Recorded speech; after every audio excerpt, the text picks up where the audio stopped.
Hi, everyone. Nice to see you all. As Rob said, this class is on the Buddhist perspectives on conflict and non-conflict.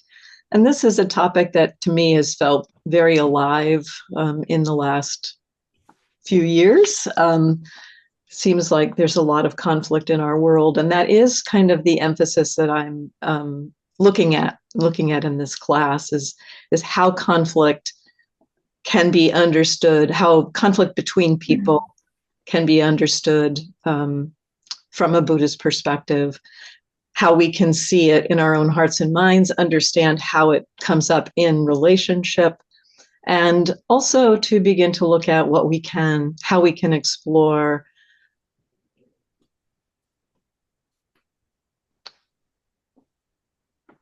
maybe coming to terms with conflict and also ways to navigate conflict, perhaps even to resolve conflict, although sometimes that doesn't feel like it's possible. So navigating conflict perhaps might be the goal, perhaps. How do we navigate our lives with all of this conflict? So let's start with a sitting to just settle in together. And I'll offer a little bit of reflection. One thing I'll say before we start the sitting, conflict, it's a form of dukkha. It's a form of stress, of suffering, and often we think of it as external to us. But we also can see internal conflict. We can see how our minds are fighting with themselves, and we can see how our minds fight with what's happening in the world. And so the exploration of our inner life can also be understood in a way as meeting conflict internally. And what does it mean to know conflict and non-conflict internally? And so in the sitting practice, we can explore how are we relating to stresses, how are we relating to reactivity that comes up as we're sitting. And the practice of mindfulness, the Buddhist practice of mindfulness, is really about understanding dukkha. That's what he said about the first noble truth, the truth of dukkha, and conflict as a form of dukkha. Dukkha should be understood. And by understanding, what I understand he means by understanding is not thinking about, but meeting, understanding it experientially. And that is what the Satipatthana Sutta encourages. So for instance, in the third foundation of mindfulness, the instructions say one should understand a mind of aversion as a mind of aversion, and a mind without aversion as a mind without aversion. One should understand a mind with greed as a mind with greed, and a mind without greed as a mind without greed. And so it's really pointing to understanding and knowing what our states of mind are, not judging them, not even trying to fix them consciously, not doing something about them. The Satipatthana Sutta mindfulness instructions are about understanding through meeting the experience. And what happens there, the follow-on from that, the follow-on from meeting our reactivity, our internal reactivity, from knowing aversion as aversion and knowing non-aversion, the non-arising of aversion, when the mind does not have aversion, as not having aversion, the mind begins to understand through that meeting that non-aversion is more spacious, more easeful, and we understand that the aversion or greed or any reactivity has a constricted quality to it. It's suffering. And the human system does not want to suffer. And the experience of meeting that reactivity is that it begins to let go. And so the process of this understanding of reactivity, understanding of dukkha, begins to create the conditions for dukkha to release.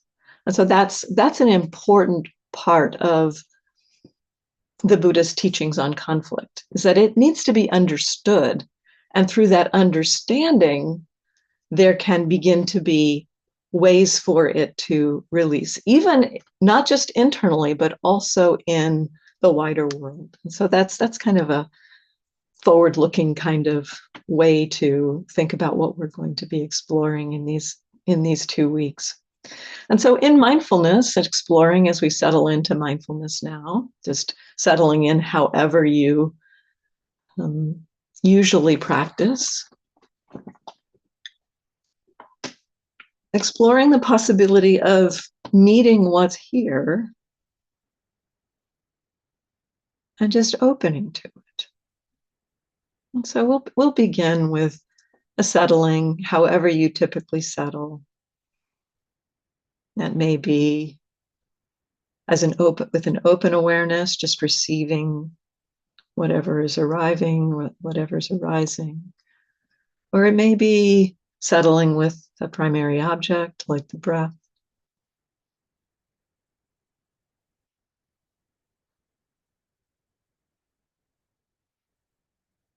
And the mindfulness of whether we are practicing mindfulness in a focused way or in an open way. Opening to what is being received. If we're receiving the breath, for instance, exploring the possibility of receiving it, letting it be as it is, allowing it to be as it is. We can be mindful of the breath as it is. We can be mindful of experience as it is.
As we open to experience as it is,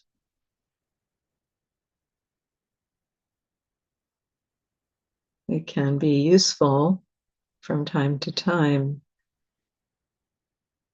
to be curious about our relationship to the experience.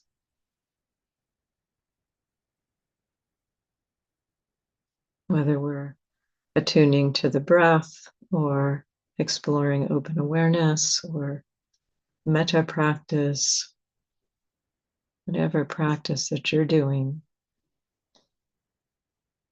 from time to time, kind of having a curiosity of how is the mind in relationship to what is happening?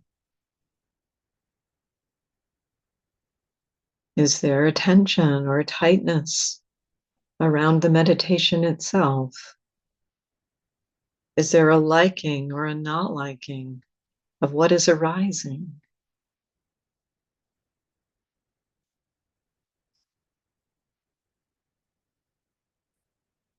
We can just kind of open and be curious. What is that relationship? You don't have to think about it or try to find it. We can almost just drop in a question. How am I in relationship to what's happening?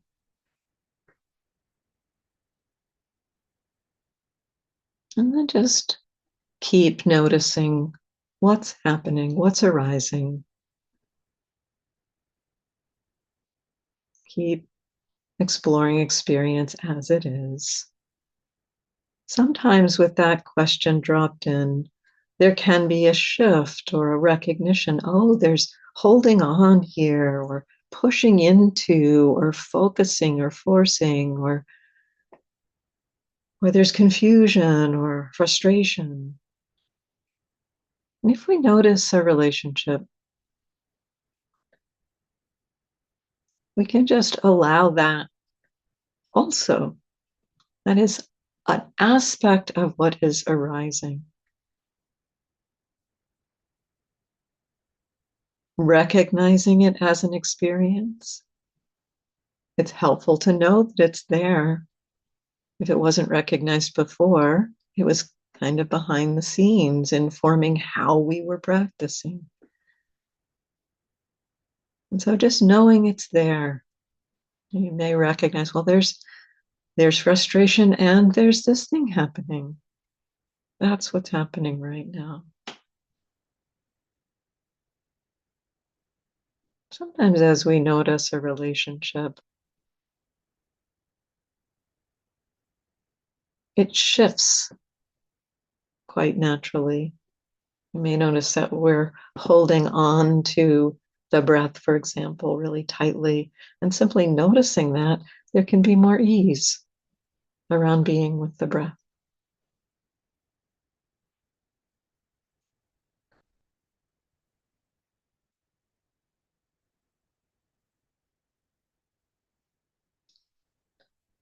But fundamentally keeping your practice simple, receiving experience as it is.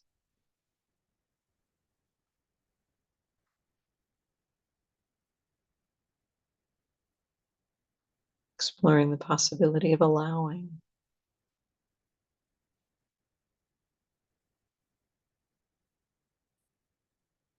Even allowing those relationships when they're recognized.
I like to end the sitting with a quote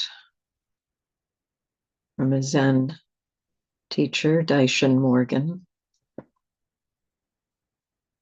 This reflection is around allowing, accepting. To accept means to receive what is offered. Circumstances of life give rise to conditions, and our acceptance of these conditions is just the acceptance of things as they are. What is not meant by the idea of acceptance is any agreement or disagreement with the way things are. Acceptance is about basing ourselves in reality, not about making judgments of liking or disliking or of agreeing and disagreeing. To accept the situation is to be grounded in the actual state of things, without getting lost in ideals or fantasies of how we would like it to be. We then have a good basis from which to see what action may be called for. Acceptance does not imply inertia. On the contrary, to be grounded in reality gives rise to a true response.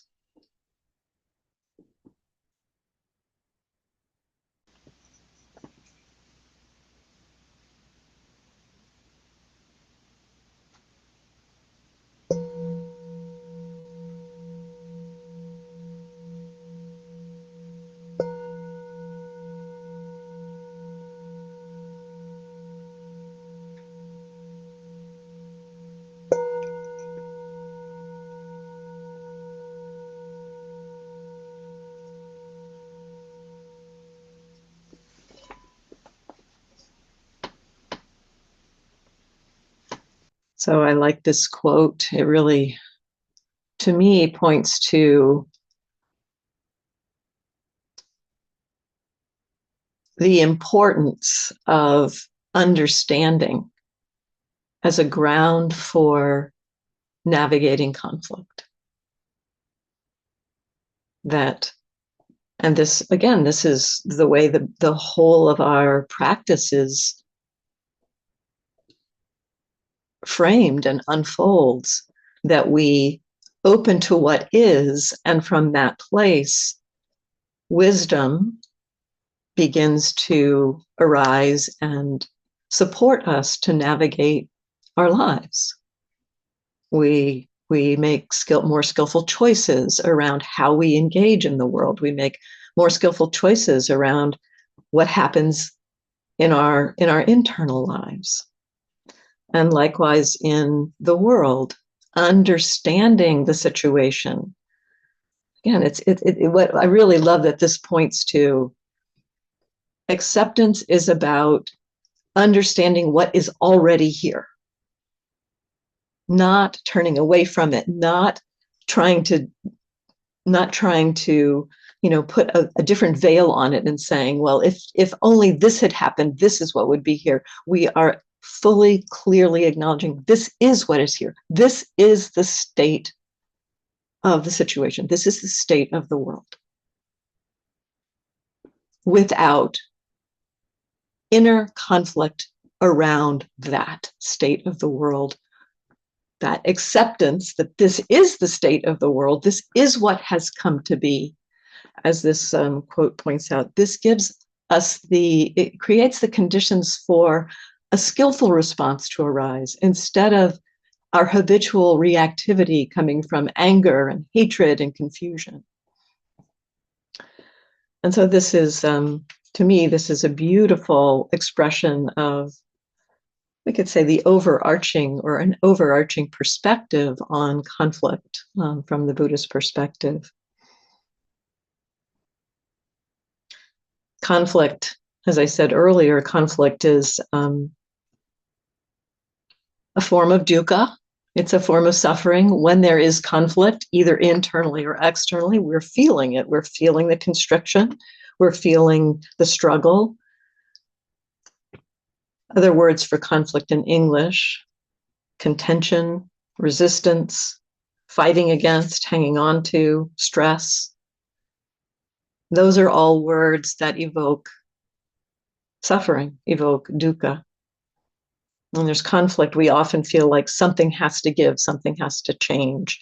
And perhaps there is, and we often think the other person needs to change to the way I am. And that's why we end up with the hard kind of, fighting. And so the exploration of conflict is to begin to understand. I think the first thing, what we'll be exploring this week really, is how conflict arises, how it arises in our own minds, and how it arises in the world. And largely the understanding in the Buddhist exploration is that conflict arises in each person's mind individually, and that is where we end up kind of clashing. So there's a sutta. I did send out, I asked Rob to send out the sutta references. So some of you have I hope you have copies of that. This first one, the exposition on non-conflict from the Majjhima Nikaya.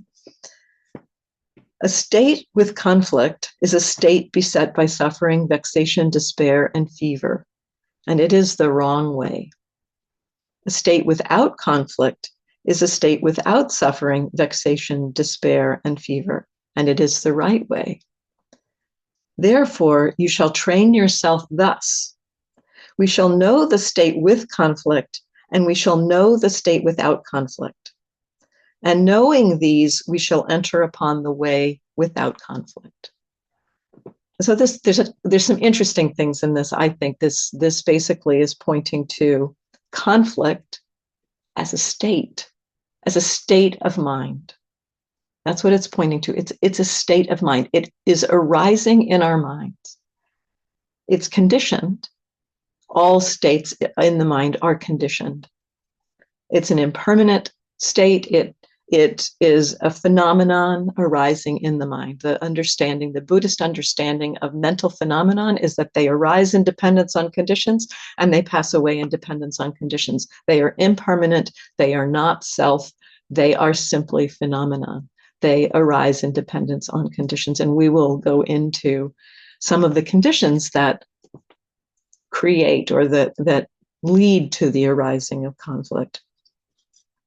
And so the understanding conflict as a state, just understanding that it is conditioned, that's useful. And perhaps over the course of the class, we'll begin to understand why it's useful to understand it as a state. The Buddha also points out in the sutta that it's useful to understand the state without conflict. I think of this as very similar to what I mentioned about the third foundation of mindfulness in the Satipatthana Sutta.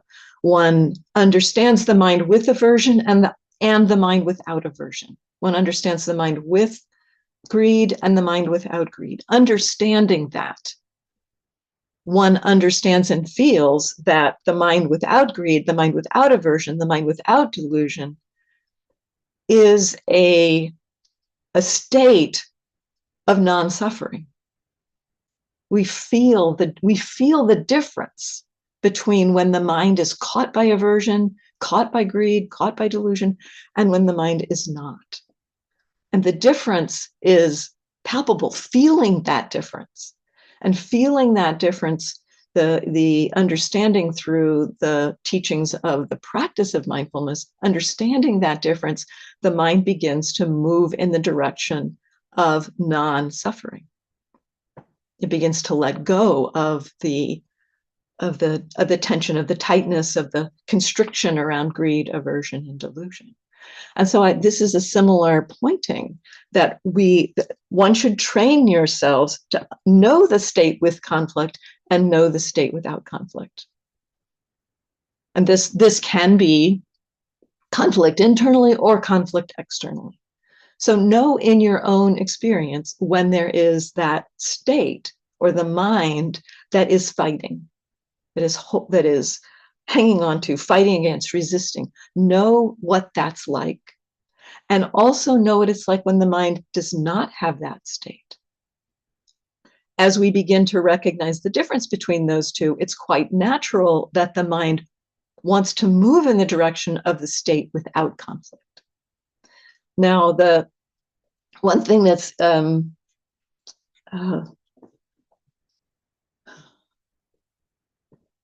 minds are so confused. The state, when the mind is in the state with conflict, and that holding, for instance, to aversion or anger, that mind, when that state is present in the mind, there's also often belief present in the mind that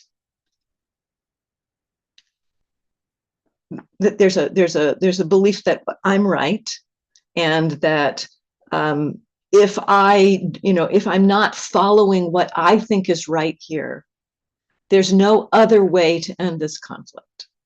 For instance, with something like anger, when we experience anger, the mind caught by that anger or aversion is telling us the only way that I can get rid of this, the only way for this, to end, this anger to end, is to get rid of this thing that I don't like, to eliminate it in some way, or to get myself out of here. So with aversion, the movement can either be a kind of lashing out or a pulling back. And the mind with aversion thinks those are the only two possible responses, that it somehow needs to get rid of the thing. It doesn't quite understand that there's other ways, other ways of taking action. The mind of aversion, the mind of conflict, believes that in the conflict, in the aversion, there's the answer to how to get rid of the conflict or how to get rid of the aversion. And that's a fundamental confusion, because that mind of aversion, when acted on, just generates more aversion. It may temporarily let us kind of be free from the thing, and then we get a moment of relief. But that pattern just tends to create the reliance on aversion, the reliance on fighting, the reliance on that kind of conflict. And so this the quote from Daishin Morgan again points out there may be different ways to take action. We think that those the emotions that underlie conflict, greed, the aversion, those emotions that underlie conflict, when they're active, they think they're the only way to solve the conflict. But when we start to look at the conflict, look at those experiences, we begin to see actually there are other ways. There are other reasons why we would act. We can act out of wisdom and discernment, and we can act out of compassion. And those do not have to have aversion, anger, greed in them. And so that to me is what the Daishin Morgan quote is pointing to. To accept the situation is to be grounded in the actual state of things. We then have a good basis from which to see what action may be called for. Acceptance does not imply inertia. To be grounded in reality gives rise to a true response. And to me, that is what this quote from the Buddha, you should train yourselves thus. We shall know the state with conflict and the state without conflict. As we know those states, as we understand the difference between those states, the true response is moving in the direction of non-conflict. But it is not non-action. I think that's a crucial understanding. Non-conflict does not mean non-action. That's a hard thing for us to wrap our minds around sometimes.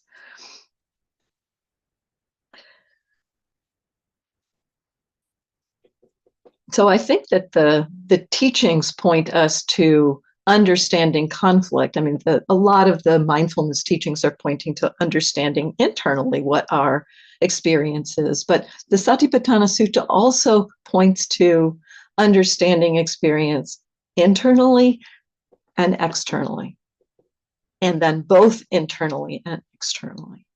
And so I think the application of understanding suffering can be not only about our internal suffering, but also the suffering in the world. How do we understand suffering externally? So I think that the approach, a lot of the approach will be to apply these teachings, some similar teachings around understanding suffering, how it comes to be, not only to our inner experience, but also to our outer experience. So a question can arise: how is conflict conditioned, constructed? And at this point, the turning more towards the relational conflict. How is relational conflict conditioned or constructed? The second sutta excerpt that is in the handout points to a question. Saka is said to be one of the gods in one of the realms, and he came to the Buddha and asked him. And this is a question that that has been repeated over and over again throughout the millennia. What binds us, gods, humans, all beings? What binds us so that they wish to be free of enmity, hostility, violence, and hate, and still have enmity, violence, hostility, and hate? I'm not going to read this whole thing. I'm going to just point to the chain of things the Buddha highlights here. So the Buddha responds, the fetters of jealousy and stinginess are what bind people to enmity, hate, violence, and hostility. This is a relational emotion. Jealousy, a relational emotion. We want something somebody else has. Stinginess, we want to keep what we have. This is kind of where the Buddha points to some of the foundation of relational hatred, relational, wars. Wars come out of stinginess and jealousy. Envy could also be added in there. Envy, the wish not only to have the thing that somebody else has, but to deprive them of having it. So that's kind of the basic relational thing the Buddha points to as to where conflict arises from. Jealousy and stinginess. So these are relational mind states. But again, they are mind states. They are conditioned. And so the next question is, so where do those come from? Where did jealousy and stinginess come from? And the Buddha responds, from the liked and the disliked. We like some things, we don't like other things. This is a pretty simple thing that we all understand and know, that we like some things and don't like other things. And from that comes, if somebody else has something we like or want and we don't have it, that jealousy arises because we like it, we want it. It's that process. Things we don't like, we don't want to have them. And Saka is kind of has some wisdom, because he keeps asking, so where does that come from? So this set of things he points to. So from the liked and so jealousy and stinginess arise from the liked and disliked. What is the source of the liked and the disliked? Desire is the source of the liked and disliked. What is the source of desire? And the word for desire in the Pali here is chanda, which is often just translated as desire, and it can be a kind of a neutral desire. It sometimes is prefaced or prefixed with dhammachanda, which is a wholesome desire, and it's sometimes prefixed with desires for for things like kamachanda, the desire, sense pleasure. And so in this context, it is mostly, it is kind of connected to or associated with the kind of desire that's not helpful, the tanha, the craving, the wanting to hold on to the things that we like, or the things that we like and we don't like. And here it says, what is the source of desire? And it says thought is the source of desire. And that's an interesting pointing here. Again, everything that the Buddha is pointing to are conditions arising in the mind. Many of you may be familiar with the teaching on dependent origination, and I'll talk about that a little bit later too, in another way. But the teaching of dependent origination is a teaching that describes how suffering arises. So it's relevant in terms of exploring conflict as well. And in that teaching, it points to things that are pleasant and unpleasant as being the kind of the condition that leads to craving. So things pleasant or unpleasant. And it's often understood that seeing the pleasant and unpleasant, that's a place where we don't have to launch into craving. It doesn't have to go there. And so that I think is an important piece, because what is it that launches us from pleasant or unpleasant into craving? Feeling itself, the feeling of whether things are pleasant or unpleasant, is understood not to be what do we call it? A decisive condition for the arising of craving, because feeling pleasant, unpleasant can arise and craving cannot arise. It does not have to arise when feeling happens. So when does it arise? At what point does that feeling lead to craving? When we're thinking about it. And when we're thinking about it from the perspective of, I need to have that. I want to have that. And so thought, what is the source of desire? Thought, what is the source of that craving? In some ways, it's more fundamental. And we could kind of look back in the chain of dependent origination and see that mental formations precede, in the chain of dependent origination, ignorance is at the head of the chain, and mental formations follow ignorance.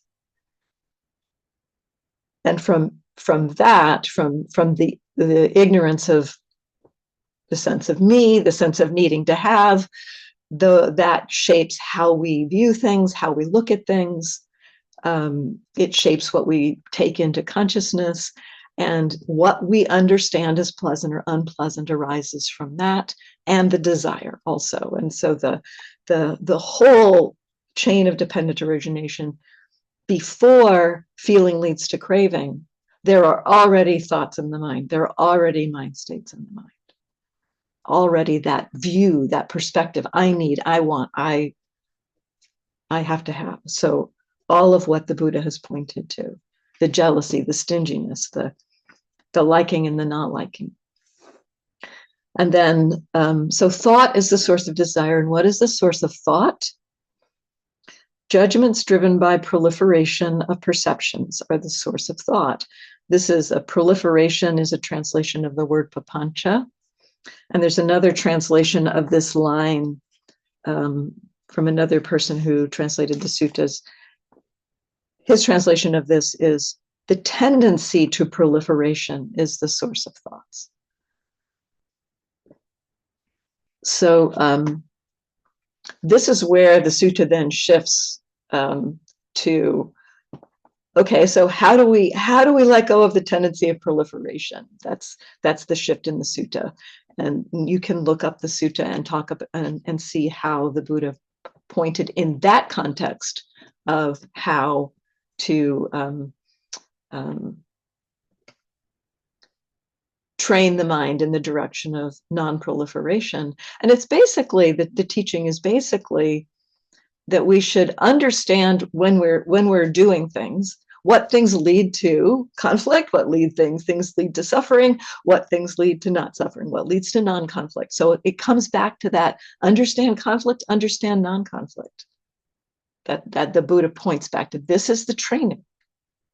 Understand conflict, understand non-conflict. There's several ways he approaches it. But I want to rather than going right to that, I want to look at a little bit more teaching on papancha. Because this is a key. I think this is a key. The Buddha has traced, the teaching here has traced conflict in the world back to this tendency to papancha. And what is papancha? The tendency of papancha is often translated as proliferation, often talked about in teachings around this topic as a lot of thinking. You know, this tendency to think a lot, the kind of a mind that's kind of run amok, just continually thinking, a mind lost in thought. Sometimes that is how papancha is described. The teaching on papancha, I believe, and from reading a number of descriptions of how papancha, is used and how it is described, several other teachers have pointed to it's a much deeper process than simply a lot of thinking. The key teaching on papancha is in the suttas here, in the handout, which describes kind of how it arises. So dependent on sense experience, sense consciousness arises. It goes through it in terms of the 6 sense bases, but I'm just going to describe it in terms of sense experience in general. Based on sense experience, sense consciousness arises.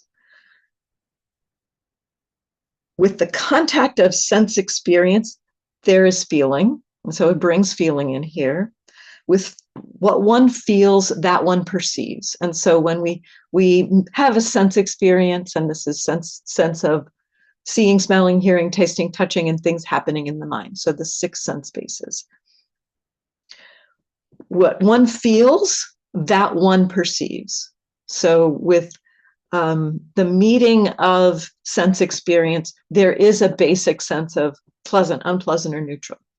And when there's that kind of contact and the mind feels a contact with the sense base, there's a perception of it. We recognize what it is. It's a body sensation. It's a sight. It's a sound. We recognize it at that simple level. We may recognize it at a more complex level, like it's a bird or it's a car or a motorcycle, whatever. We recognize the sound. That is a kind of a little bit in the direction of thinking, perception. It's kind of a shift from the feeling side of things to the more cognitive side, perception.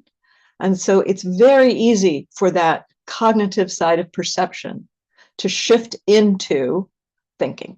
And that's what the sutta says. What one perceives, that one thinks about. When we perceive something, we start thinking about it. This is quite natural. We can see this happening in our meditation practice. We can see this happening in our daily lives. We're taking a walk down the road, and a motorcycle goes by, and it's loud and it's noisy, and we hear the sound. We notice it's a motorcycle, and we start thinking about motorcycles. We start thinking about how people ride motorcycles and how much noise they make, and how frustrated we are with the amount of noise they make. And we've launched into thinking, and a little bit into papancha. That's kind of the traditional way papancha is talked about. So what one thinks about that, what one thinks about, that one mentally proliferates. So that's papancha. The next part of the sutta is kind of the key, because we don't simply think about things. We kind of hold on to that perspective, and then we start experiencing things from that perspective. So the way this is framed here, with what one has mentally proliferated as the source, so all of these thinkings about motorcycles and how, frustrating they are. Perceptions and notions born of mental proliferation beset one with respect to past, future, and present sense experience.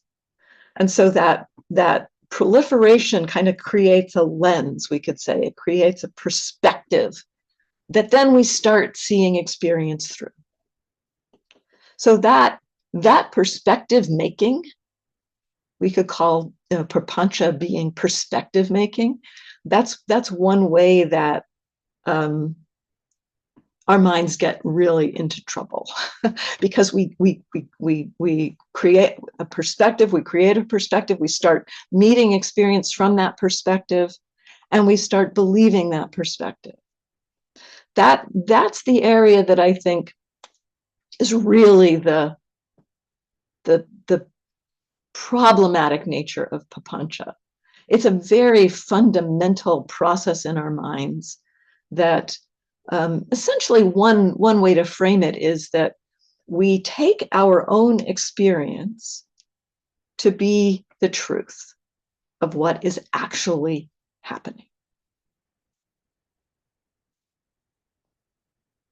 So this we could say is one form of papancha. We take our beliefs to be fact. We take our experience to be reality. What we are experiencing, this is a key understanding in the Buddhist psychology.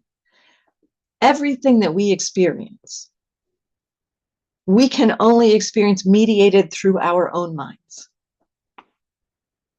We are not experiencing what is actually out there. What is arising, what we are experiencing, is something that our minds have created.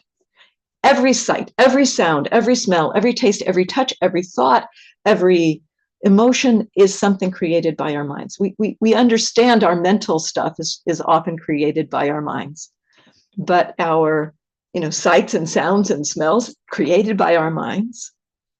This is the understanding that we are experiencing mediated through our sense experience, the consciousness, the perception, the feeling. That is what we are experiencing.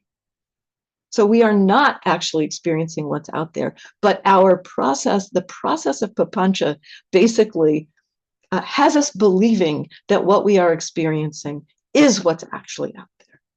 So our perspective is true, our views are true. This is a foundational process in our mind. And I think you can maybe begin to see how that view of I am right, my view is true, when replicated 8 billion times, everybody doing the same thing, right? It's not just about internal here, it's everybody has the same tendency to take their experience to be true, to believe their views to be how it should be. When we multiply that by 8 billion, of course there's conflict. Of course there's conflict. And so I think this is kind of why the Buddha points back to that, the papancha as being the source of conflict. How basically it's coming back to views and attachment to views. I'm going to skip for now. I'm going to skip the views sutta. It basically is pointing to the familiarity that people basically believing my view is the right view, every other view is wrong.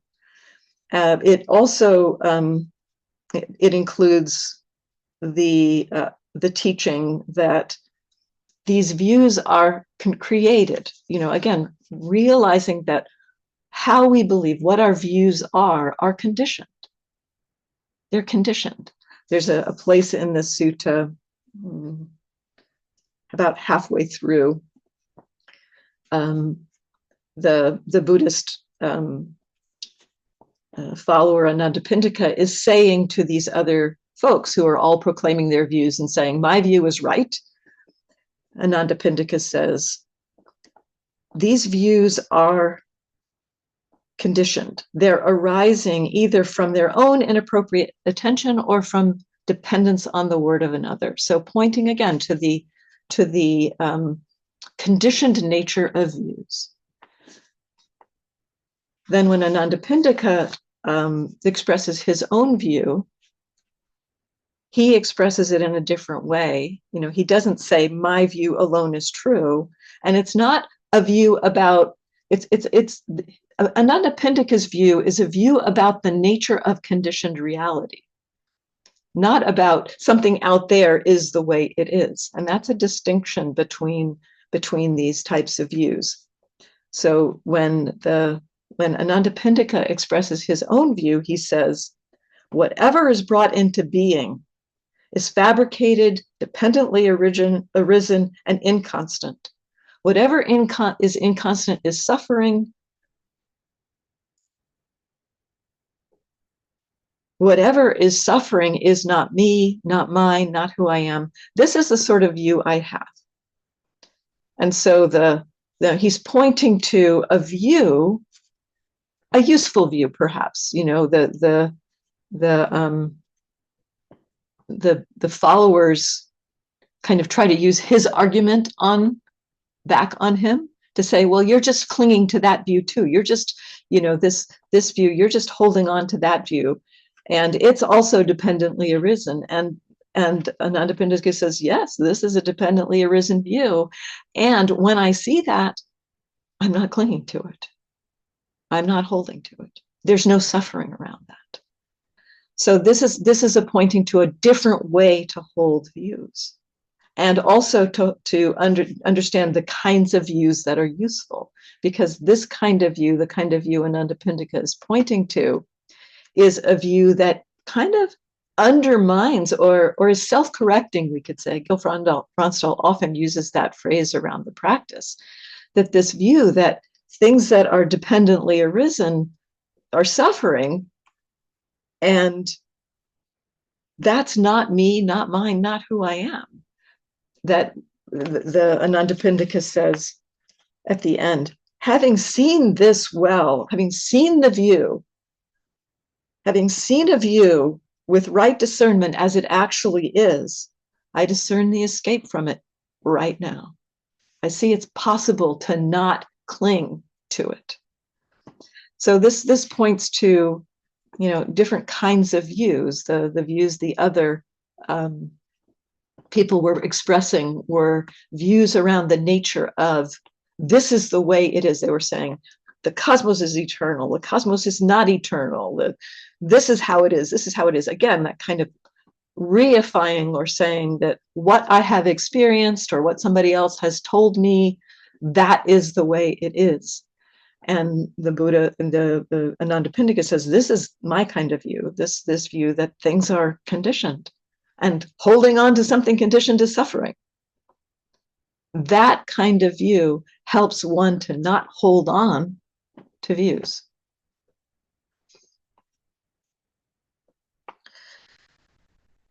There is another sutta, the next sutta in the handout, that points to the attachment to views as being a source of conflict. For one free of passion towards perception, there are no ties. For one realized through wisdom, there are no illusions. Those attached to perception and views roam the world offending people. So this is the pointing to, you know, the views. I understand views as kind of being, they're intimately connected to this process of papancha, the process of reifying, of taking what is out there to be actual experience, and the views that are created from that, the views that are created there.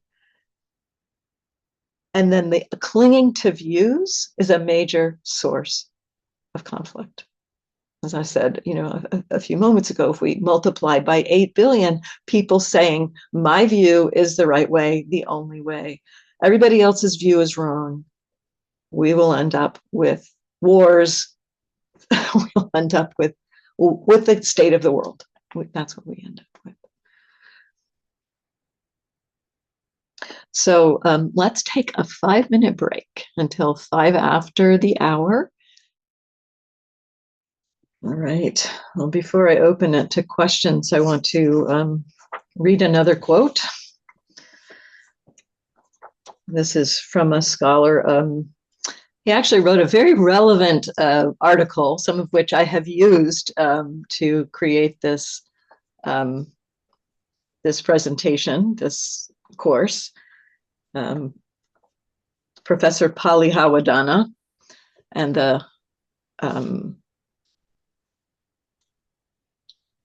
the article is called Theravada Perspectives on the Causation and the Resolution of Conflict, something like that. And it's available as a PDF file online. I will put that in the chat at a little later, not right now, but I'll put that in the chat a little later.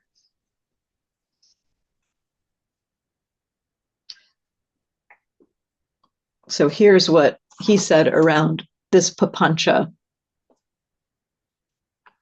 This process of distorted perception, of papancha, of placing every bare perception into a framework of emotions and beliefs that have come from our past, our history, our conditioning, robs the freshness out of our experiences. But we are not aware of this constant interference of the past. Because of this unawareness, which is our ignorance and our delusion, we see humanity fragmented into me and others, us and them, and in various other stereotypes, skin color, ethnicity, language, ideology included. And so this is pointing to another way that papancha works. It creates this sense of me and you, self and other, us and them, which is a huge place or realm in which conflict arises. And one thing I'd say too is like this conflict related to selfing and othering. Sometimes the person in conflict who is experiencing the most suffering around the conflict is not the one who's clinging the most, who has the strongest identification. So people in a dominant culture, who are in a group and they are kind of sharing a perspective with others.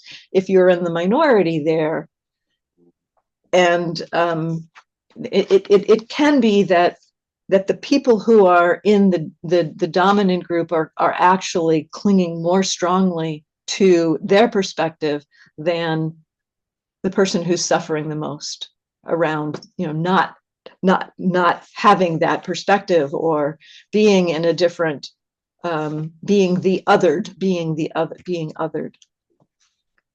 So people in the dominant culture can cling strongly to views of culture and are often unaware of that clinging because it is the dominant view. And not agreeing with those views can be dangerous, as we're kind of seeing play out here. All right, so some questions, and Barton. Hi. Hi, Andrea. So just maybe a quick one. You, a little while ago, maybe 20 minutes ago or so, I should say, by the way, speaking of conflict, I'm somewhat conflicted today. I accidentally signed up for 2 courses, and I don't know, I got the dates mixed up. I don't think it's fair to the teachers to tell you which one I went to, but anyways, I'm glad I came to this. So, what I wanted to know, you were talking earlier about how the mind, everything originates in the mind, and this is a principal teaching, I believe. Um, it's highly relevant for me lately because I've been contemplating and meditating on and studying emptiness, which is a concept that I sort of grasp, but don't really grok or get completely yet. I don't quite feel it in my bones, sort of thing. I'm still thinking it through because it's fundamentally opposed to everything that we experience in our lives and are taught and so forth, and that we tell ourselves. So when you were talking about, for example, when you perceive a thing, it's not as it is. I can't remember your exact words, but is that what you were referring to? Is emptiness basically in the perceived thing? I would say that, yeah, I mean, the um the nature of our experience is constructed. It is Mm, not, I mean, and so what we experience of something, it's just little, like what we see is actually like little pixelated things. And when I see a picture on the wall, it's actually, actually constructed in the mind. And we can actually see the reflection of it on the retina. You can mhm. see how it's being created in the sense space, and then in the mind, that we then interpret it as a picture. And so what we're experiencing is not the actual thing. It is something that is created, and that creation is, it's just a it's just a creation. It's not a thing. And so that it's empty in that way. And in the Buddhist understanding, um, the Theravada perspective, the perspective of the suttas, is that emptiness is empty of self and what belongs to self. And so the understanding of emptiness from the Theravada perspective is that whenever we take something to be I, me, or mine, we are reifying. And that's that process of papancha again. We're kind of saying Mm. this is a thing. And it's not what we take it to be. It is processes unfolding. There's no thing here.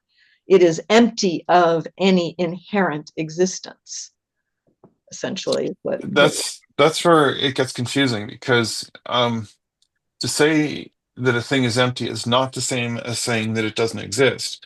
And I've tried to explain this to a couple of people. I'm still working on, like as I say, really deeply understanding it and accepting it. There's a difference between the intellectual grasping of a concept and then really taking it to heart and embracing it in all things, I guess, in my life. So when I try to explain to others, I'm still failing a bit, but the biggest thing that comes up is everybody says, "So you're saying it doesn't exist?" Like, no, that's not what I'm saying. And it's so anyway. Thank you. Sometimes what I It's say is it doesn't exist in the way we think it exists. well, it's. I think what you just said is is really good. You were saying, we are basically reifying that thing, recreating it, whatever you want to call it, as a representation in through our sense doors. We're taking it in, then we reify it in our mind to kind of reconstruct it or whatever you want to call it. But it's so that we can process and hold the thing that is not actually in our mind as a construct or as a virtualization or whatever you want to use as terminology. So, for example, I can look at an image of an airplane and I don't have to be next to the airplane. So there's actually a double representation. There's the photo, and now I'm reifying the photo and I'm thinking, oh, how cool is that airplane? And, I haven't actually been next to the airplane. So anyway, thank you. This is helpful. I might come back to this later. We'll see where we go. So Okay. I do have to say that this question there's the other thing I'm just going to mention quickly, this question about conflict. I hope you're going to touch on compassion later. You were talking about how there is so much conflict because people see things so differently, the 8 billion people, or the infinite representations of 8 billion people.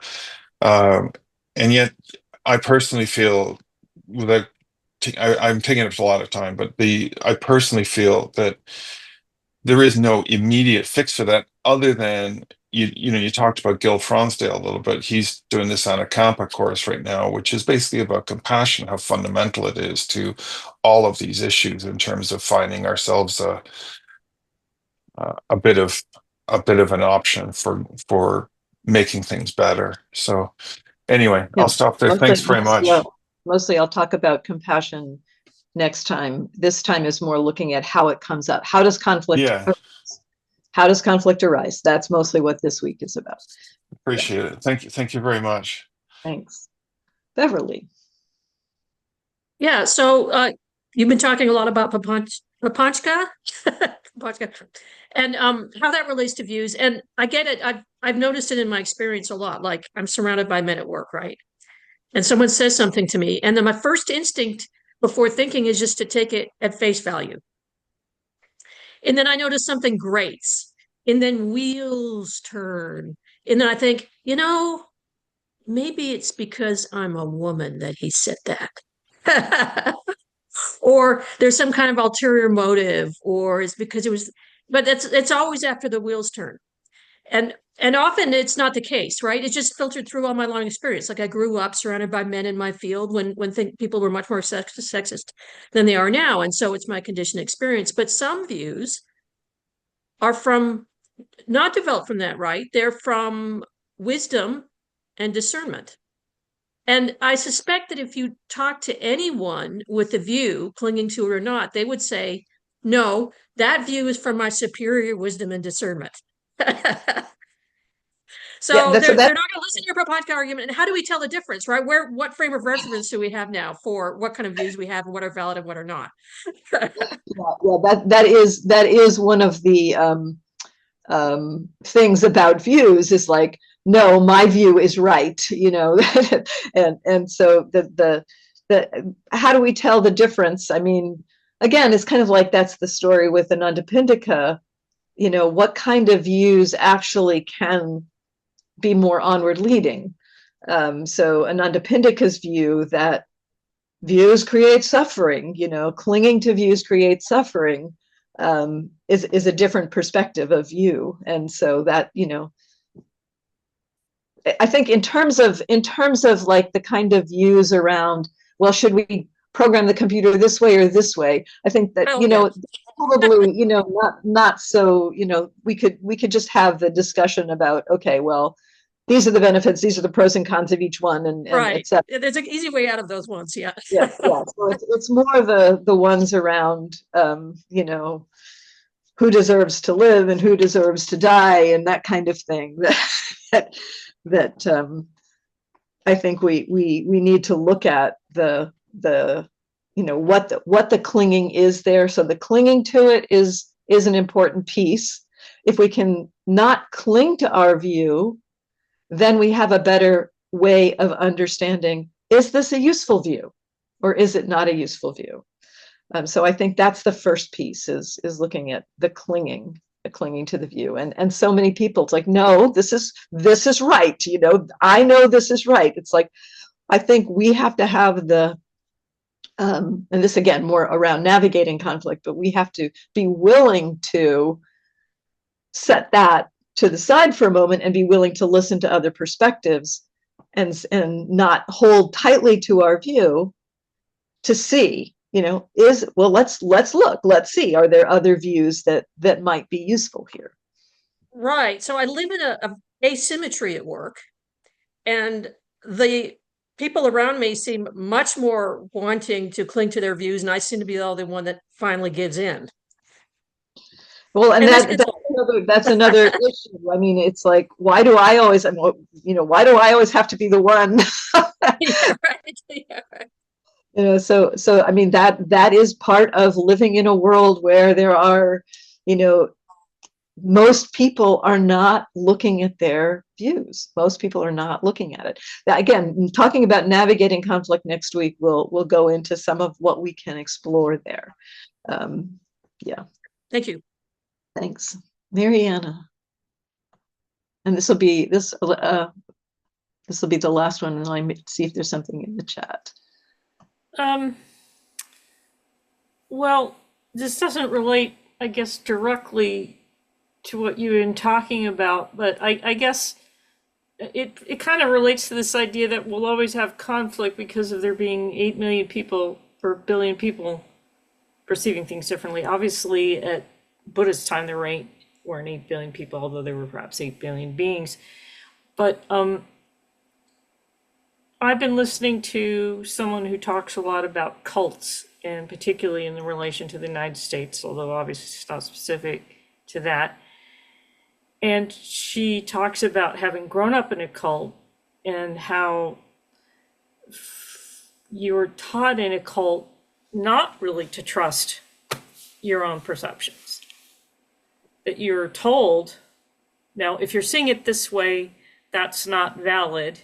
And if someone is telling you that that is valid, you are listening to the devil or whatever, or someone who wants to do you harm. And it's often used as an excuse to justify a lot of stuff. But then when someone's in a cult, if you don't understand that that's the perspective they're coming at from, the way they talk doesn't make any sense.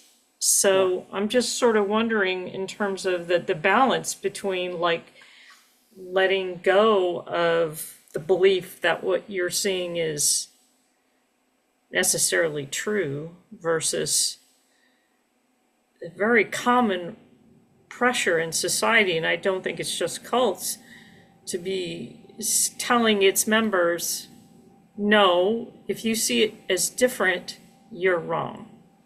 Yeah, this points to actually the next piece that I was going to talk about, so I can just say some of that now.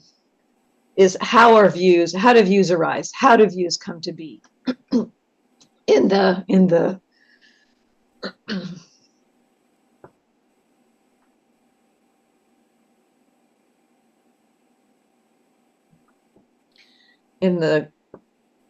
teaching, the Ditthi Sutta, the Views Sutta, Anandapindika says, your views arise either based on your own inappropriate attention, that is, attending to your experience in a way that is not accurate, or based on the words of another.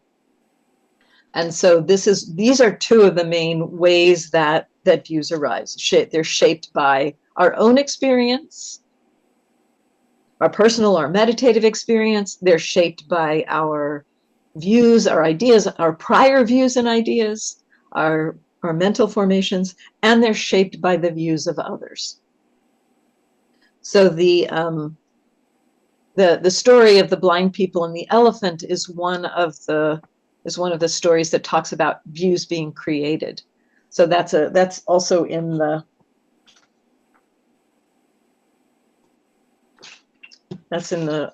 handout. And basically, I'll just summarize again. Somebody, a king, said to one of his people, bring an elephant and find all the blind people in the kingdom and bring them here. And the king is wanting to make a point around perspectives, and so the king asked the person to show the blind people the elephant. And there's two pieces going on here that I think are interesting to see. So to some of the blind people, he presented the head of the elephant, saying, "This is the elephant." To some of them, he presented the ear of the elephant, saying, "This is the elephant." To some, he presented the tusk, the trunk, the body, the foot, the tail, the tuft at the end of the tail, saying, "This is the elephant." And then the king said, "So have you shown the people the elephant?" And he says, "Yes." And they said, "Well, okay, now tell me what an elephant is like." Those who had been shown the ear of the elephant replied, "An elephant is like a winnowing basket." Those who had been shown the body, "An elephant is like a storeroom," and so on for each one, saying the elephant is like a different thing. And the story goes on that saying an elephant like this is like this, an elephant is not like that. They fought each other with their fists. So the view around what an elephant is was constructed on two pieces. It was based on their own experience of the elephant, and it was based on the person showing them the elephant saying, "This is an elephant." So now they could have perhaps, in this case, it's not wrong to say that an elephant is like a post, that this part of the elephant is like a post, or this part of the elephant is like the wall of a storeroom. but they were told this is an elephant, right? This is what an elephant is. And so the perspective that that this is kind of like the apocryphal story around how views are created. They were told that that was an elephant. Their own experience is what they are going on. And then when other people say it's something else, they're going, well, you're wrong. They're not conceiving that there may be a larger picture. So I think this is another important piece around views, is that maybe there's a larger picture that can hold multiple perspectives. So that's an important part of the teaching. But also I'd say that it's important to recognize, like, how views are created. And so this is one way that, you're kind of, it's a combination of somebody telling you something and your direct experience. Views also arise based on what other people say. This is a key, and this is what Mariana was pointing to, I think, is like, views arise in dependence on the people that we're around. This is the teaching, what one frequently ponders becomes the inclination of the mind. That famous excerpt, it's kind of like, what we're frequently exposed to becomes how we see the world, essentially. So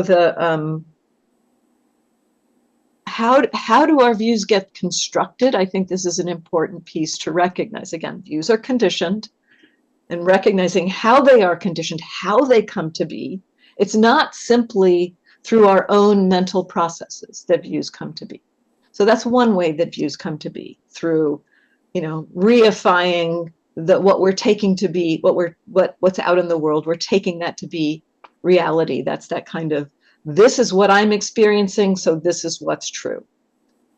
That's that part of how views are created. But we are also in the company of people who have been shaping views. And when we were young, often we're in the company of parents, et cetera, people who are older than us, whose views have been shaped over the course of their lives. And they are sharing their perspective of the world with us through language, through how they engage with the world. It's not just through speech, but it's also through how they interact. They are shaping our perception of the world because we're in the field of what they believe. So this, to me, this is a pointing to a way that dependent origination works. I mean, the dependent, again, we often think of dependent origination as being within one mind, how does suffering arise? But so the dependent origination excerpt is at the end there. And so the last page, it lists the set of conditions. With ignorance as condition, volitional activities come to be. With volitional or mental formations. With mental formations as condition, consciousness. With consciousness as condition, name and form, the sixfold sense bases, then contact, feeling, craving, grasping, being, birth, aging, and death. So it's that kind of, that chain.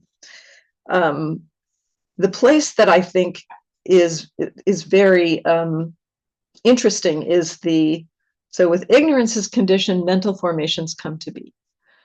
Ignorance is present in our world.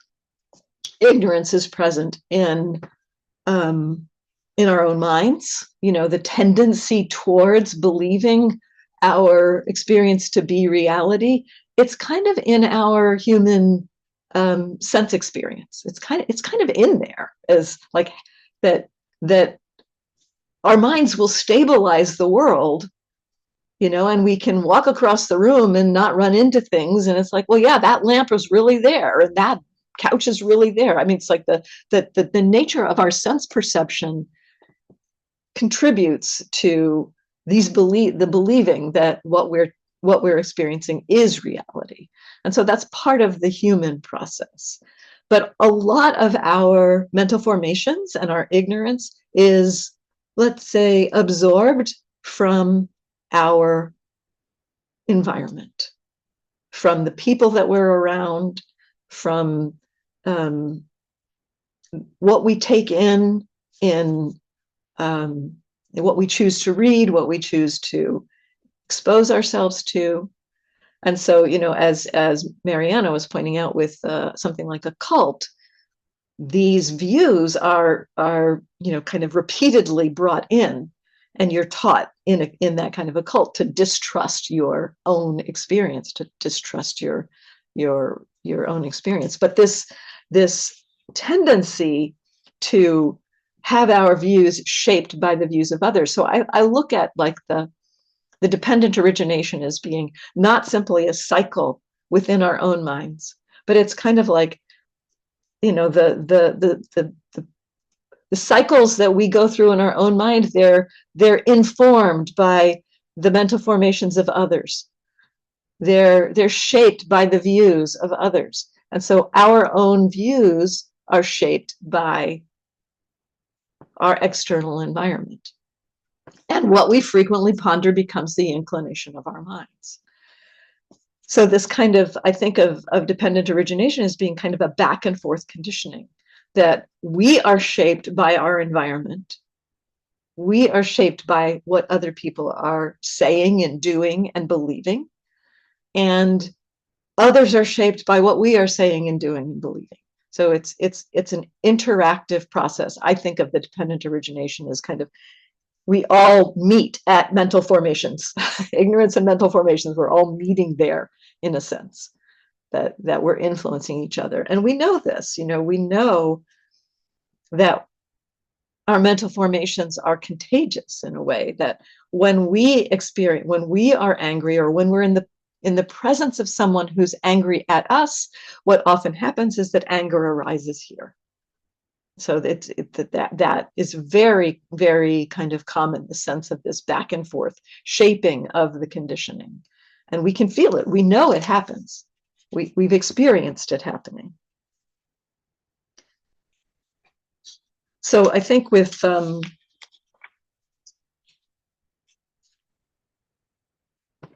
that's a kind of a long answer in a way to Mariana's question around, like knowing that this is a part of what happens. It's important to understand this, that we are shaped by our environment, that others are shaped by their environment. And I think what you said, Mariana, again, is like not understanding the perspective of somebody else. What they say doesn't make any sense. But if you can kind of see that they've been shaped by that conditioning, shaped by that perspective, then there's perhaps a little more understanding, and compassion does arise with understanding. That's a kind of a natural response. When we understand suffering, compassion is a more natural response. And so that when we see how we've been shaped by our conditioning and others have been shaped by our conditioning, there can be more of a sense of compassion, of not only for ourselves, but for others. I think that, so understanding that these are processes at work in our own mind, when we can see, and this to me is where it really began, is beginning to see in my own experience how when I was angry at somebody, I wanted them to suffer. It was a shameful thing to see. I did not like seeing that. It's like, it felt like, oh, is that really in here?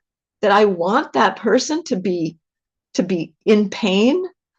And it was there, that conditioning, that was arising. When anger arose in me, I wanted the other person to suffer. And to me, there was not only the seeing of that, but it also was a kind of a feeling of great compassion, because I could see in that moment, this is not just happening to me. This is multiplied by 8 billion. No wonder there's so much suffering in the world. If this mind, wants another being to suffer when I'm angry, no wonder there's so much suffering in the world. And so the seeing of how our own minds are shaped and conditioned and driven around by the forces of greed, aversion, and delusion. It's really useful to understand that it's happening here, but also that it's happening in everyone's mind. That can help us to maybe begin to see, again, how maybe can we start to navigate this by beginning to understand the perspectives of others. And so this is an investigation, and this is kind of a little pointing to next week. Conflict is a great source of learning for us. You know, when there is conflict, it can point to ways that we're obviously clinging, you know, ways that we're, you know, holding on to something.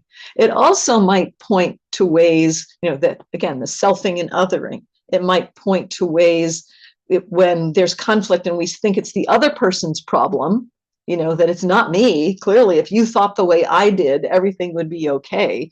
You know, so if the other person, you know, if we feel like it's the other person, we can begin to start to see the us and them, and maybe something about understanding their perspective, and perhaps recognizing that we're clinging to our own view, and maybe there's something broader that we can begin to learn with investigation of the conflict. So I think this again points back to what the first teaching said. Conflict is a state. It's conditioned, it's impermanent, it's not self, and it's not other. It's not their doing. It's not our doing. It is conditioned on the kind of the interface. It's the self other in both. It's conditioned on that interface. And so what is the conflict? When there's conflict, it can point to our own clinging. It can point to delusion. It can point to hidden clinging that we haven't clearly seen, something that we think, well, obviously my view is right. My perspective is right. I've lived with this perspective all my life and nobody else has challenged it. So, you know, why should I take this person's perspective? Perhaps you've just been in a little bubble, you know, so maybe there's something to learn from another perspective. And so this, again, the understanding conflict is kind of the, you know, knowing that it is a process, knowing that it is arising.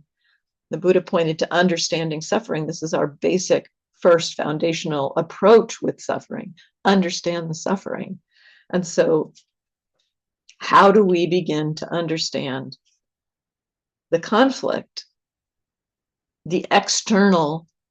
How do we begin to understand the external? A lot of this is in the realm of dialogue, in the realm of speaking. Speech has a big role to play in the navigation of conflict. And we'll talk a lot more about that next week, but I want to close up this part of the section and then again open it up to comments, questions, reflections.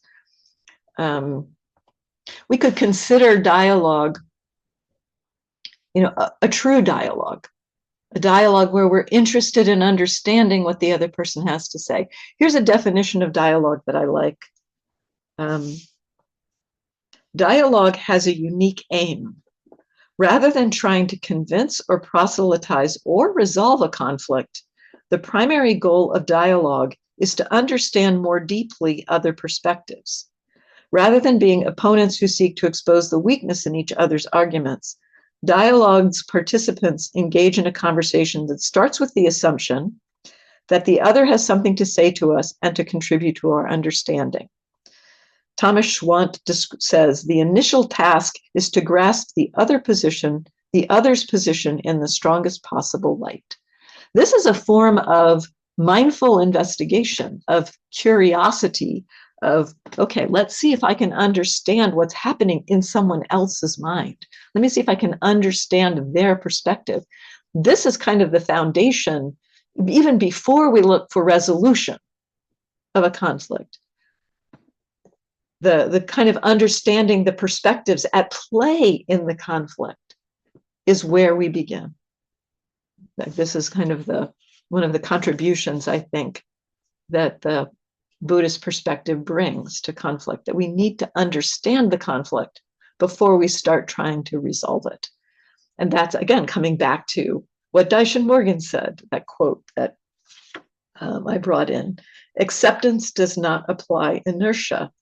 to be grounded in reality, and that is to say, okay, what is here? The conflict is here. What is the experience? What is happening? How is that conflict coming together? What are the views that are participating in the conflict? Views being a huge piece of needing to understand. What are the perspectives, the filters, the views that I'm looking through? What are the perspectives? Understanding what the perspectives that somebody else is looking through. That's the ground. That's where we begin. So can we be curious? Can we bring a curiosity? And this is I teach about, in looking at our own experience, I talk about curiosity a lot. It's like, be curious about what's happening in your experience. Like, what is this experience as a human experience? That curiosity is the ground from which understanding grows. And in the external, the internal and the external, that dialogue is a way towards that understanding. And we don't, again, it doesn't have to be about accepting the other person's perspective. It's about understanding, not accepting, not agreeing with or disagreeing with, but understanding what is the perspective that the other person is holding. What is the perspective that I am holding? Because that's an important part of the conflict too. You know, to see that how I'm engaging is from a view also. Maybe we're not seeing the whole elephant. You know, maybe I'm not seeing the whole elephant. Maybe the other person has a piece of the elephant to contribute to the conversation. So I got kind of engaged there. So what are your reflections here? We have some time for comments, reflections. Yeah, Mary. Hi there. This is so helpful.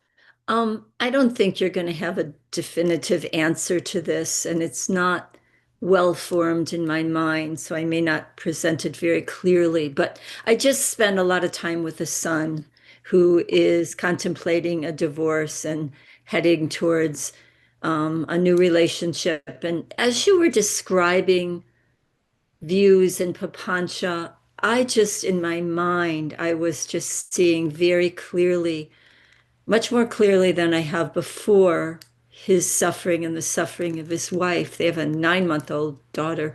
Anyhow, how do we help? And you may get into this next week. Is there any benefit in sharing this and talking about it with our loved ones when we see how stuck they are and kind of where they're stuck? I mean, that's another view in my mind. That's my perspective. And so is there any sense in saying, this is what I'm seeing going on, especially when they're very defensive and very angry and caught up in, I'm right and this is what I need to do, and causing unbelievable suffering all around. Anyhow. Yeah, I mean, the time to speak to somebody. So it sounds like you're not in the middle of this conflict, right? You're kind of seeing it and seeing, wow, there's a lot of suffering happening there. And I can place myself in the middle, which just makes much more of a mess of it. Not a right. And possibly, it's a delicate thing to say, this is what I'm seeing. If you can frame it in a way that, like, again, this is my perspective. This is how I see it. I don't know that it's right. I'm not, and it might also be that that would be one way to, if you think they could hear it, we'll get into speech more next week, and that kind of question of what is the right time to speak. It is not the right time to speak when somebody is not going to hear it, or it's because often when there's a conflict, if we bring a view that is counter to somebody else's view, one of the patterns there is that it actually entrenches them more in their view. And so you need to take care with that. But another thing you could explore is just sitting down and saying, I'm willing to be an ear. Tell me what you're experiencing. Tell me what's happening for you. I want to know. I want to understand. You're my son. I want to understand how you are. And that process, sometimes if you can enter into a process of dialogue and wanting to understand what's going on, they see something new. and they shift their, so I've seen this happen before, like they shift their entrenchment into curiosity. And so that might be an approach, to not go in with your view, but go in wanting to understand their views. Yeah. I think it's a very interesting place to see how the suffering of one we're very close to is impacting us, and how much, especially mother-child, we want it to stop because it makes us suffer as well. So there's so many layers in this that get touched upon that it's really something. It's like entanglement. Yeah, absolutely. And I think we pointed to something very important. Just like when we are wanting to, step in and resolve a conflict that maybe it's not our conflict, but just like step in. It's like, what's the motivation? Is it because I'm suffering? I don't want to see this anymore. Is that the motivation? Maybe I need to enter from another motivation. And we can have mixed motivations, so it doesn't mean that you wouldn't take some action. It just means it's helpful to know clearly, again, understand what's happening in your own mind, what your own views are, understand that they are conditioned. And what is it conditioned on? Oh, it's conditioned on my own suffering. Okay, right. Yeah, it's really important. Yeah, Thank you so much. Kate. Well, when you got worked up, you definitely got me on that part. So I'm speaking a lot to reaffirm for myself, because a conflict that I get into with my partner, I really don't want to hear his side of it. And boy, I'm really understanding how dangerous that is and wrong that is. And yeah, I mean, the way you explained it, it was like, oh my God, I really need to just, even if I still don't agree, even if I still think that his view is creating suffering for him, I still need to really hear him and try it on. And I know there are little aspects of it that I could go yes to, but damn it, I don't want to. So, sort of thank you for that. Well, I'm glad. I'm glad if there can be any interest in like broadening the perspective. Is like, oh, I see my side of it is I don't want to understand them. That's a big place of where the suffering happens. Again, I love that quote by Daishin Morgan, because it really points to, it's not about agreeing or disagreeing. It's about looking at what's here. And in conflict, it's about looking at what's here and what's external also, and really understanding it as the quote for dialogue, to grasp the other's position in the strongest possible light. And once that is there, then there may be some place to look at resolution of conflict. Yeah. And is that quote the one about understanding the other person's side? Is that in our notes? I'm not looking at them right now. No, yeah, Or no, might that's you not. post it or something? Yeah, I think I'll include it in next week's post. Okay, And next great. week's, that's a good thing. And I'll include the Daishin Morgan quote in that too. Great. I'll put both Thank of you. those in next week's handout. Yeah, thanks. Vicky. Hi, Andrea. It's been a long time since I've seen you, so it's really nice to be back and you're as a teacher here. Um, I just want to say I'm in the Washington, D.C. area, so there's a lot of conflict around.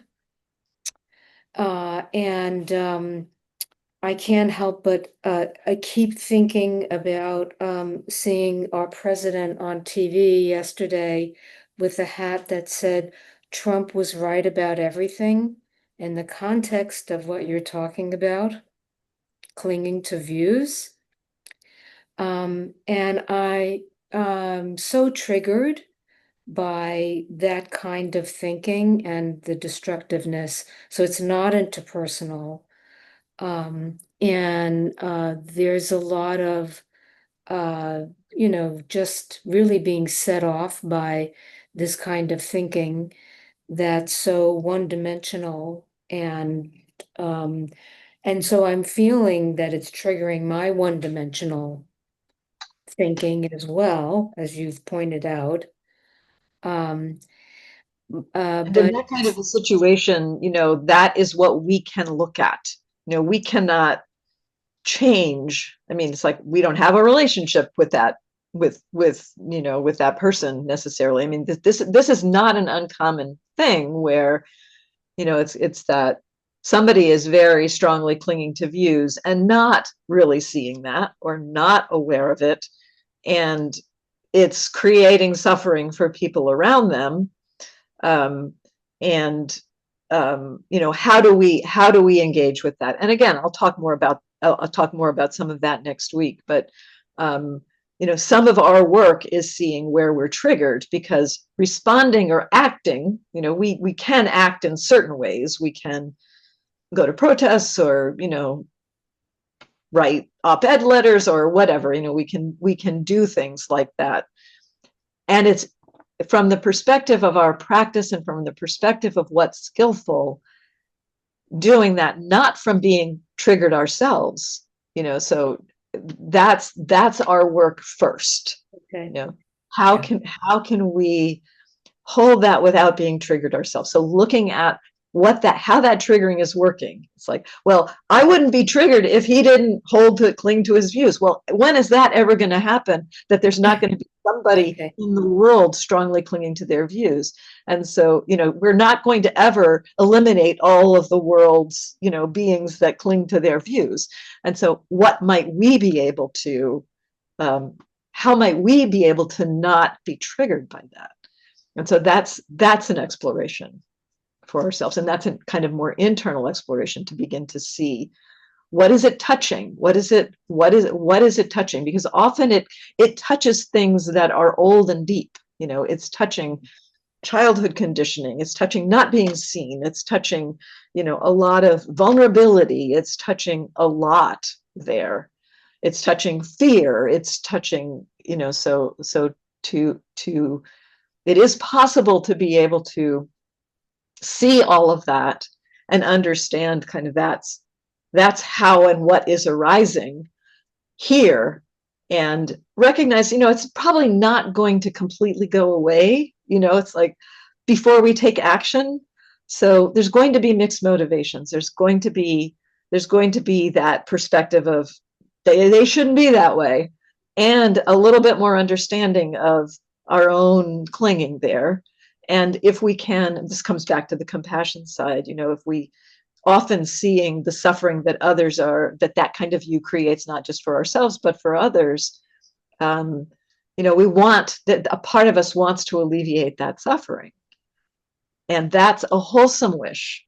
The wish of compassion is a wholesome wish. And so when there is mixed motivation, when there's that, I just want to get rid of that person, and and I want the suffering to stop, can there be more of a connection to the compassion side of it than the aversion, the anger side of it? Because we are going to have mixed motivation over our. Yeah. Thank you. Yeah, all kinds of ideas came about what is triggered, so that there's a lot of fertile ground there. For me. And just one other thought, I know other people want to speak, but just thank you for this expanded view of Papancha, because I think the way I learned Papancha was, monkey mind and the monkeys going from one branch to another. So I always just thought of it as the activity of the mind, how quickly it moves and moves back. But this, to put it in the sort of proliferation, and then what happens with proliferation. So thank you for that. Very helpful. Yeah, you're welcome. I found that also very helpful to understand it. And, there are places in the suttas where the absence of the papancha is very close to freedom and enlightenment. And we know that the absence of thought is not, that's not close to freedom. That can just be concentration. So So there's something more there. There's definitely something more. If there are more suttas, because you mentioned the Honeyball Sutta in relation to this one, but if there are more, I'd be interested to know which ones to look up. I think for the exploration of Papancha in these lines I've gotten from a couple of different books that pull things together. One, Concept and Reality in Buddhist Thought. I'll put that reference in I think it's Jnanananda, Jnanatiloka, Jnanana, I can't remember. I'll find that and put that in there. And then Thanissaro Bhikkhu's writings on Papancha also have been very useful to me. Okay. So, and those will point to some of the other references. Thank you. Yeah. Thank you. All right, we have a few more minutes. I see there's a couple things in the chat. Okay, one of them was from you, Vicki, and one is from Barton. So Barton, I see you're next, and this will probably be actually, Barton, if we could hold off, because you did share earlier. So I'd like to shift to Dave, and I'll see if I can respond to your question next time. So Dave. Hi, thank you so much. I'm a mathematician, and I do come into this with a lot of concern. Well, as this woman just alluded to about what's happening in Washington, but it occurred to me too that there's some conflict in my areas that's really quite cool. In mathematics, you're just having a very boring, unsatisfying career if you don't enjoy the conflict that comes up in new thoughts. When I come up with a theorem and someone says, no, that's wrong, that's kind of a hoot. I realize now I've got someone who's thought about it, who's really put work into understanding what I'm trying to do. And we end up becoming fast friends. I have some of my best friends.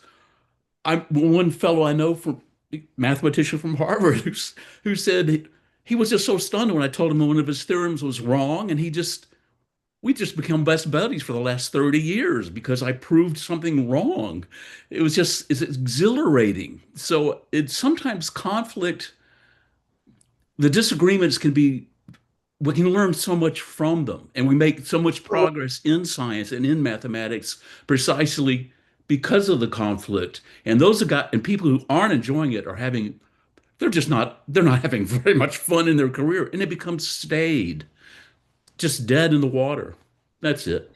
So thank you. Yeah, I mean, I think is an important piece. Can we look at conflict? I mean, conflict in these kind of situations, it feels less personal in some way. Although, as a mathematician, proving a theorem is like, oh, I figured something out. Having somebody say you're wrong might be a little bit of if you're holding tightly to I did that, that would create conflict internally. But if it can be like, oh, there's another perspective, let me see, let me learn, if we're looking at conflict as a place of learning, I think that is a really great approach. And I think that's what I was saying toward the end, is like, conflict is a place where we can learn, and if we can have it as that approach, what am I missing about myself? how am I, what did I not see here? What did I not know? What did I not understand? Because there's, again, it's like the elephant. It's like, there's something else. There's a bigger picture that I don't know. And so I love that perspective of, having fun with conflict. I mean, it's some kinds of conflict maybe we can't have fun with because they're leading to war, but to still have the same approach. There's something to learn here. I think it's a useful one. Yeah, thank you for that comment. Yeah, and yeah, Barton, there's 2 minutes if you can say something in 2 minutes that. I think it's easier if you can read what I posted to the chat, Andrea. That's basically my question, and we might have to park it for next time. Okay, let's see. Frequently, people cling to their views and behavior towards others because of fear. What they found is that helps them to cope is what they will cling to. So it's frequently difficult to find balance and avoid conflict with that sort of person. They're so entrenched in that position. How can we, with the goal of preventing or ending conflict, address this issue? So yeah, I think it is more towards next week And again, it's like, it's again looking at where somebody else is entrenched in their position. What can we do there? And some of what I responded to with Vicky, I think, I don't remember who it was, but yeah, that kind of like the looking at somebody else holding tightly to a position. How do I navigate that? And then as I responded to the person who was the parent, it's like maybe asking them questions about their view, their perspective, begin to understand what they are clinging to. That again, that dialogue, that trying to understand, sometimes that does help people to see their own perspective. If you're saying you're wrong, it tends to entrench the perspective. If you're saying, what do you think? How does that work? How does that work? Tell me about that part. Tell me about that part. They may begin to see something that they did not see before also. So I think what I'll have to do is explain it a bit more, because like several other people, I have practical concerns that I want to try to address, as well as just, coming to better understanding of the concept. So I'll come back to it next week. Maybe can I email the question or something in advance, or should I just ask it again? I think asking it again would be easiest, because I don't have a way, unless That's fine. Yeah, I can do that. All right. Well, I won't take up more time. Thanks, Andrea. We'll see you soon. Have a okay, good week. Thanks everyone. And it's time to stop. So I hope that this has you, that this part of the conversation has you at least interested in investigating, being curious about conflict as a way that we can learn about ourselves and others. So yeah, and see you next time, I hope. Bye, everyone.